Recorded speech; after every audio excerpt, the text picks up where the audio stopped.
بسم اللہ الرحمن الرحیم۔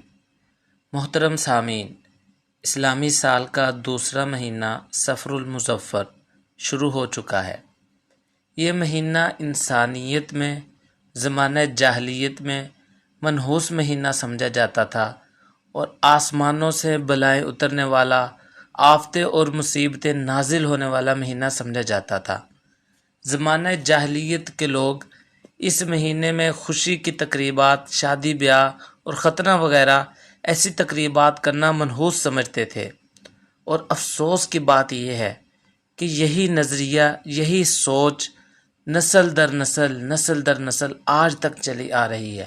حالانکہ ہمارے سرکار حضرت محمد صلی اللہ علیہ وسلم نے بہت ہی صاف اور واضح الفاظ میں، کھلے ہوئے الفاظ میں اس مہینے اور اس مہینے کے علاوہ پائے جانے والے توہمات اور قیامت تک کے باطل عقائد اور نظریات کی تردید اور نفی فرما دی ہے، اور علل اعلان یہ ارشاد فرما دیا کہ اللہ تعالیٰ کے حکم کے بغیر ایک شخص کی بیماری دوسرے کو خود بخود لگ جانے کا عقیدہ، اسی طرح ماہ سفر میں نحوست ہونے کا عقیدہ اور ایک مخصوص پرندے کی بدشگونی کا عقیدہ، یہ سب بے حقیقت باتیں ہیں، یعنی ان کی کوئی حقیقت نہیں، کوئی اصلیت نہیں۔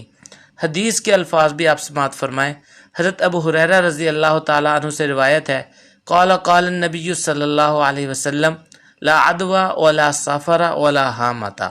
بخاری شریف کی یہ حدیث ہے۔ تو مذکورہ حدیث سے ثابت ہوتا ہے کہ اسلام میں اس قسم کے مفاسد اور باطل خیالات اور نظریات کی کوئی گنجائش نہیں ہے۔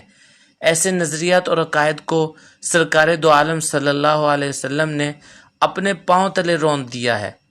اس لیے خدارا ماہ سفر کے بارے میں اپنے ذہنوں کو صاف کریں۔ اگر کوئی آزمائش اور کوئی پریشانی، کوئی مصیبت آتی ہے تو اس پر صبر و تحمل سے کام لے۔ اللہ تعالیٰ آپ کا حامی و ناصر ہو۔